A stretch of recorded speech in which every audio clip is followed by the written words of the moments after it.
Welcome back to RGR. I'm Ryan, and I'm going rogue on the NFL and the Kansas City Chiefs, and these Chiefs are back at the AFC Championship Game. I know you're all very excited, and so am I. If you happen to be a Titans fan, enjoy what you're about to see, but don't count on it too closely, okay? This is a great matchup, and I'm really excited to get into what the specifics are going to be. How would I game plan about it? We're going to do a scouting report. I'm going to go through the film as a scout would and show you what I think they can attack and how they can do well. I'm going to focus this specifically because right now I want to talk about the offense. The offense for Kansas City showed so much last week that they have to be a formidable foe for anybody in this league. The Titans defense has some ups and downs. They have some great players in Jarrell Casey that they really have to pay attention to. Logan Ryan, I think, is somebody that they have to pay specific attention to and design things to flood his zone or his area. But like Tyreek Hill said, this is a team that wants to play man. Oh, same mindset. I mean, except for starting out faster. Next week we got to come out. We got to start out faster and catch the ball. That's it. You excited to get another crack at the Titans? Oh yeah, I'm excited. I'm always excited, man. Man team. So I get to play against like a man versus man team. So I'm excited for that. How much does it excite you to have another playoff game at Chiefs Kingdom? Oh, it's good. The energy here is electric, man. So it's always fun to play in front of Chiefs Kingdom, man. So it's, you know what I'm saying? Especially when you get back there on those returns. I mean, you almost get chilled every time you get back there because they're chanting your name, crowd is going crazy. And it's always like a big play is always expected. So it's fun. Tyreek, how big is that comeback for you guys? I mean, what was the key behind it? I think we had a bigger comeback than our Soldier Boy. So it was pretty good. How big was that head? What was going through your mind when you took that clap there? Oh, nothing. I mean, I play football for a reason. I've been doing this for all my life, man. So it's nothing new, you know. It's just old school football right there. Yeah, I love getting tackled. Derrick, how much went through your guys' head that you didn't get a chance to get on the field in the AFC Championship game last year? You ended up watching and not getting a chance to get on when you get back to the playoffs today. Did that run through you guys that you just didn't get an opportunity and now you get an opportunity to get back on the field? Oh, man, we always hungry. I mean, everything that we done been through as a team, it's always running through our hair, you know what I'm saying? Because that's what drives us the most. So I feel like the offense in particular is well-versed in what they have to do to try to attack this Titans defense. Mike Vrabel's a very good coach. He knows Kansas City pretty well, and I think he's done a very good job with this team, but I just don't feel like they have enough horses to slow down the Chiefs' offense enough to make it count. If you could hold them underneath 30 points, maybe that would matter, but I just don't see that happening. So what I want to do is I'm going to concentrate on what the Chiefs have to do on defense to stop Derrick Henry, who I think is the Titans' version of Pat Mahomes. He's just as potent in their offense as Mahomes is in the Chiefs' offense. He's formidable. But this is where it gets a little interesting. Ryan Tannehill's played really, really well. Small numbers. Don't let the stats fool you. He's playing very efficiently, very well, and clutch in a couple of different ways. So I do expect that while everyone's going to be focused on Henry, I think the Titans are going to come out and try to throw the ball more than we've seen in weeks last. Tannehill's only had 33 attempts in the last 2 weeks. I think that changes, and they start out, especially the beginning of each half, I think they try to get the pass game going and let what is going to come with Derrick Henry come. So with that in mind, we're going to take a look at the film. We're going to take a look at how you can attack Ryan Tannehill personally, let alone what you do on the backside. But getting to the quarterback, I think, is key this week. And then we're going to look at that monster out of the backfield, Derrick Henry. When we get into the film for this AFC Championship game, I want to concentrate on a couple of things. How to attack this particular Tennessee offense when Ryan Tannehill is looking to move downfield, which I think may actually be a little bit more prevalent than we think, everything coming out of news releases, etc. How to get pressure on him and affect what he's doing, and then we'll look at Derrick Henry, the two big elements of this particular game. And we look here against the Patriots, a basic nickel alignment for the Patriots, 4 up front, 2 linebackers. And this is a big group. They have tight end here, tight end here, tight end here. Derrick Henry in the backfield. This is going to show you what you can do as you try to pressure Ryan Tannehill in a number of ways. And the Chiefs have players that I think are more explosive and better suited to taking on some of these tasks that we see some execute here fairly well. And as we go forward, we're going to slow this down a little bit. We're going to see exactly how you can get something done. Now, Tannehill's going to be a guy that is going to be pretty quick to try and get his fake done. This is going to be play action as they come off the ball. You see one thing. He's turning his back, and we've seen the outside linebacker, in this case Van Noy, come crashing down inside. And the fake's complete. He's made it through some and had to spin off and is coming back around to get to Tannehill here. It is an inside-out kind of maneuver that not only Frank Clark, but Terrell Suggs can perform, even Tano Passanio can, so that you're defending both the interior gap and giving Ryan Tannehill a look, but then you're also being able to come back outside and get some pressure on him out wide.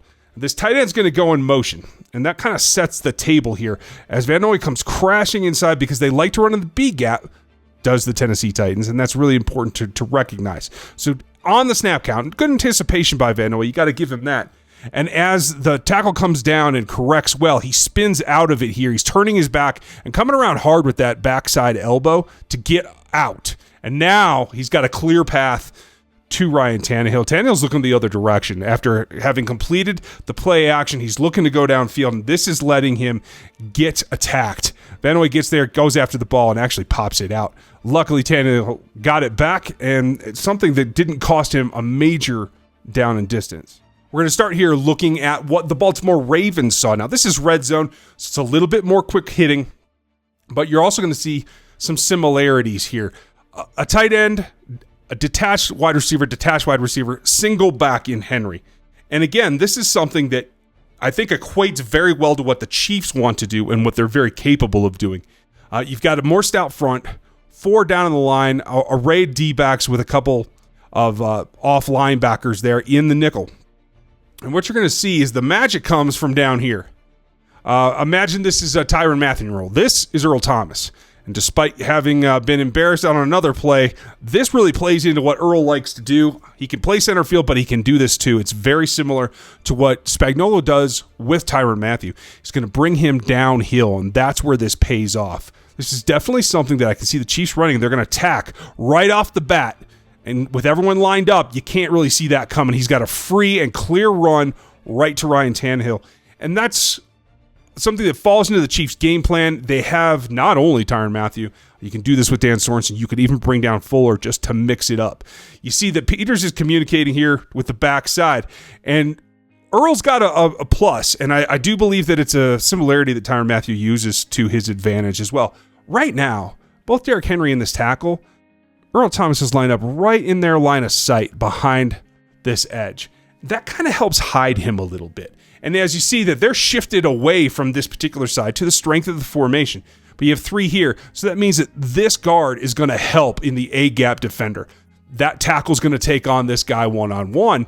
And as the edge comes down, it just leaves that door wide open for Earl, who can accelerate pretty well. Tyrann Mathieu can as well, so I expect to see this from Steve Spagnuolo. If you get this detached kind of look with an off tight end and a wide receiver on the other side, look for where those safeties come in. You'll see him time it up here, and this is what Mathieu can do as well. Free reign right to him. That's a big play. Now I'm going to start this one just as a cautionary tale because this is what happens when you don't take the tackle seriously. It's not about getting to the same spot as Derrick Henry. It's about tackling through his thighs. And what you'll see here is something that doesn't happen, that Chiefs have to guard against this. Whether it's fatigue, whether it's lack of discipline. Not only do you have to mind your gaps, we'll talk about that in a second, you have to actually hit him low. There is no way to come at his shoulders here and actually get something done. Coming down. Tried to go at the shoulder, maybe even the torso. You can give him a little bit. And all he does is run straight out of contact and take off. His upright running style doesn't give anything away. And Peters, while he is not going to try to tackle him, he's going to try to get that ball out. Nonetheless, that play should have stopped with a solid tackle at thigh level. This is a fullback designed zone. You saw this. I showed you a week or two ago with Anthony Sherman leading the way on a very similar run from the Chiefs. This is a formation that the Titans like to use, and it's very simple. Despite being double tight, where you have 2 blockers on this end, you definitely have a fullback as well. That's Blazing Game. Great name for a fullback, by the way. And you're often going to see him or Pruitt, 85, shift in and play the fullback. technically they're both listed as other positions, but we're not going to get into that now. This is a simple concept and one that should be very familiar to Chiefs fans because this is outside zone with a cutback. And that's what Derrick Henry really is unheralded for. You don't hear that enough, that he is able to cut backside. And it's about gap discipline and not overrunning the pursuit because he's such a monster. Watch what happens to this backside backer and where Henry decides to go. As the play starts, he's moving in the direction he's supposed to. And bam, that backer's been washed out. 58's been coming downhill, but now he's over pursued, and there is this drastic lane right through this opening. Pruitt's got a backside block that's going to be all right. It's going to require a little bit of continued contact, but that will happen. And as Henry cuts, you can go right behind him, take off to the sideline. This is not unique. This is something that they pay money to do. This backside cut is exactly what Henry wants to do, and it requires the Chiefs being disciplined. And we're going to roll through this one. Very similar play, but it does illustrate just how often and how deadly this particular cut can be. This is against the Ravens. You've seen this play before, but I want to illustrate it again. A little bit of motion just to throw things off, and now the formation's balanced. That still doesn't mean anything. Even front, you're looking at hard cut back to the right on the backside. A missed tackle in the backfield, and Derrick Henry's off to the races. This is where he actually used Earl as a blocker, but that tells you exactly that it doesn't matter if it's designed to be inside zone, outside zone, wherever they're trying to head. This cutback is what really helps Derrick Henry spring these big runs. Watch the backside backer here, 58, as well as Brandon Carr there, 39, who's off a little bit. You got to pay attention to what you're doing and mind your gaps.